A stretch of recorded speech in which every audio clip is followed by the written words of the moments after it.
14 मई 1657 किले पुरंदर पुणे में दुनिया के सबसे शक्तिशाली, सबसे बुद्धिमान और सबसे बहादुर योद्धा का जन्म हुआ था। इस योद्धा ने अपनी 31 की उम्र तक 128 युद्ध जीते थे।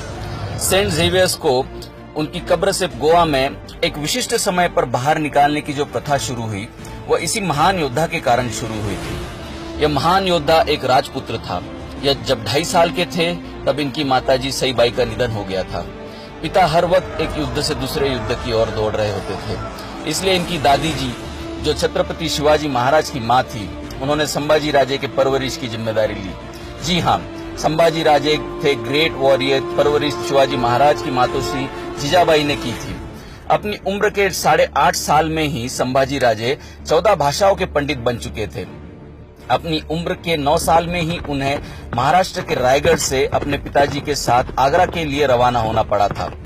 आप सोच सकते हो कि एक 9 साल का बच्चा घोड़े पर बैठकर 1000 मील किस तरह से गया होगा और औरंगजेब के बंदी बनाए जाने के पश्चात किस तरह से ये एक बच्चा अपने पिता के बिना औरंगजेब का बंदी बनकर रहा होगा। राजनीति का सही ज्ञान संभाजी राजे ने औरंगजेब के बंधन में रहकर ही सीख लिया था। अपनी चालाकी के कारण संभाजी ने औरंगजेब की कैद से अपने पिताजी छत्रपति शिवाजी महाराज को भी छुड़वाया और कुछ दिनों पश्चात वे स्वयं भी छूटकर रायगढ़ पहुंच गए थे। अपने पिताजी शिवाजी महाराज की गैर मौजूदगी में संभाजी राजे जनता दरबार और न्याय दरबार खुद संभालने लगे थे। संभाजी महाराज का दिया हुआ हर फैसला जनता ने अपने सर आंखों पर उठाए रखा। उम्र के 14 बरस तक संभाजी विज्ञान, अर्थशास्त्र और युद्ध के सभी गुणों से संपूर्ण हो चुके थे। इस छोटी उम्र में उन्होंने 3 ग्रंथ लिखे थे, जिनमें से संस्कृत में लिखा नखशिकांत, नायिका भेद और 7 शातक आज भी काफी प्रसिद्ध है।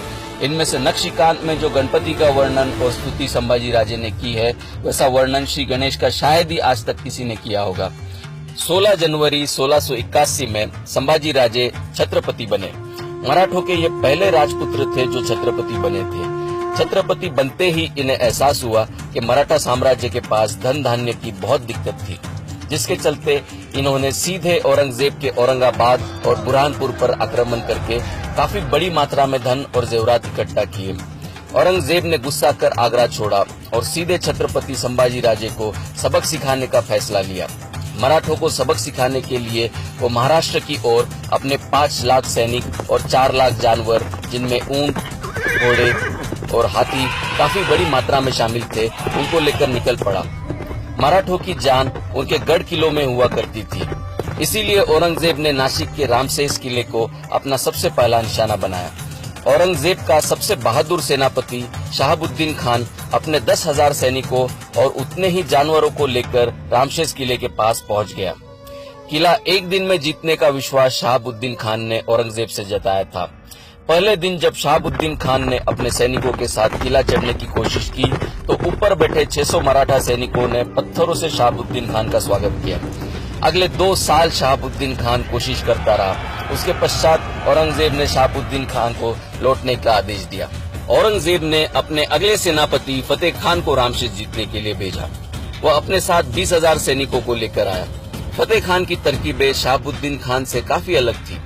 फतेह खान कभी मांत्रिक के जरिए ऊपर चढ़ने की कोशिश करता, तो कभी तोपों की मदद से किले को जीतने की कोशिश करता। रात के सन्नाटे में मराठे कभी नीचे आकर बम गोले चुरा कर ले जाते, तो कभी नीचे आकर तोपों को आग लगा देते। जब फतेह खान ने तोपें दागने के लिए 1000 फीट ऊंचा जंगल की लकड़ियों को एक के ऊपर एक लगाकर तख्ता बनाया, तो मराठों ने रात के अंधेरे में उसे भी जला दिया। वो शायद दुनिया की सबसे बड़ी होली रही होगी, जिसका धुआं और आग कई 100 मीलों तक देखा गया था। औरंगजेब के कई सेनापति लगातार 6 साल तक जूझते रहे, तिल मिलाते रहे रामसेस किले के लिए, लेकिन 600 मराठों ने उन्हें रोके रखा। इस बीच संभाजी कई युद्ध जीतते चले गए। संभाजी की सेना मद्रास तक जाकर अपनी जीत का डंका लहरा चुकी थी। गोवा में बसे पोर्तुगीज पर जब संभाजी ने हमला बोला, तो पोर्तुगीज के गवर्नर काउंट दे अल्वोर को सेंट जेवियर्स को उनकी कब्र से बाहर निकालना पड़ा था। इस गवर्नर ने सेंट जेवियर्स से पोर्तुगीज साम्राज्य की रक्षा करने की गुहार लगाई और उसी समय छत्रपति संभाजी राजे को यह सूचना मिली कि औरंगजेब रायगढ़ की ओर बढ़ रहा है, तो उन्हें तुरंत पीछे की ओर मुड़ना पड़ा था। इस दौरान संभाजी कई बड़े बड़े युद्ध जीतते चले गए। एक अंग्रेज लेखक ने उन पर एक किताब लिखी थी जिसमें लिखा था कि छत्रपति संभाजी राजे सत्ता और युद्ध के जीत के नशे में चूर चूर थे। आगे चलकर लोगों ने यह घोषित कर दिया कि छत्रपति संभाजी राजे शराबी थे। अंग्रेजी में लिखे शब्दों का हमारे अपने ही लोगों ने भद्दा शब्दांतरण करके हमारे सबसे महान योद्धा का मजाक उड़ाया। न्याय प्रविष्ट छत्रपति संभाजी राजे ने कुछ कठोर फैसले ऐसे भी लिए थे जिसके कारण उनके एक मंत्री मल्हार चिटनिस बहुत ज्यादा क्रोधित थे। इस मल्हार चिटनिस ने संभाजी को नशेड़ी और औरतों का शौकीन और मराठों पर कलंक ऐसा लिख दिया। किताब लिखने का अधिकार उन दिनों कुछ गिने चुने लोगों को ही हुआ करता था। आपको यह जानकर काफी आश्चर्य होगा कि छत्रपति संभाजी राजे ने अपने जीवन में सिर्फ एक ही विवाह किया था। धर्म और न्याय का जो ज्ञान संभाजी को था वैसा शायद ही इतिहास में आपने किसी और राजा के बारे में सुना होगा। मंत्री और पंडितों से यह कभी देखा न गया और संभाजी राजे इन ज्ञान और विज्ञान के ठेकेदारों की कलम से बदनाम होते चले गए। संभाजी राजे से सीधे युद्ध में जीतना संभव नहीं था, इसलिए औरंगजेब ने संभाजी के नजदीकी रिश्तेदारों के जरिए संभाजी को धोखे से अपने रायगढ़ किले से दूर बुलवाया। अपने रिश्तेदार ने अपने साथ धोखा किया है, इसकी जानकारी जब संभाजी को हुई तो तब तक काफी देर हो चुकी थी। संभाजी अपने खास दोस्त के साथ अकेले ही रायगढ़ की तरफ निकल पड़े, लेकिन औरंगजेब अपनी पूरी सेना के साथ रायगढ़ को घेरे हुए था। जब संभाजी को निहत्था देख औरंगजेब की सेना ने घेर लिया तो काफी देर तक किसी की हिम्मत नहीं हुई उनके पास जाने की। दूर से ही रस्सियों का तख्ता बांधकर संभाजी को कैद किया गया। अगले 2 दिन तक लगातार औरंगजेब का सेनापति संभाजी को बिना रुके औरंगाबाद ले गया। अगले 40 दिनों तक संभाजी को तिल तिल मारा गया। कभी उनकी आंखें निकाली गई, कभी उनकी जुबान काटी गई, कभी उनकी उंगलियां काटी गई, तो अगले दिन उनके हाथ काटे गए, फिर उनकी टांगे काटी गई और 40 दिन के पश्चात उनकी गर्दन काटकर उन्हें मार दिया गया।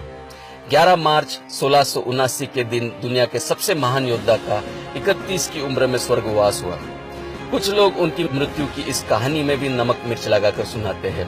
कुछ कहते हैं कि संभाजी ने औरंगजेब का मजाक उड़ाते हुए कहा कि तेरी बेटी मुझे दे दे, जबकि औरंगजेब की बेटी संभाजी से उम्र में 20 साल बड़ी थी। कुछ लोग यह कहते हैं कि संभाजी ने मंजुला और कमला नाम की लड़कियों का चीर हरण किया, जिसके कारण कमलाबाई ने आत्महत्या कर ली।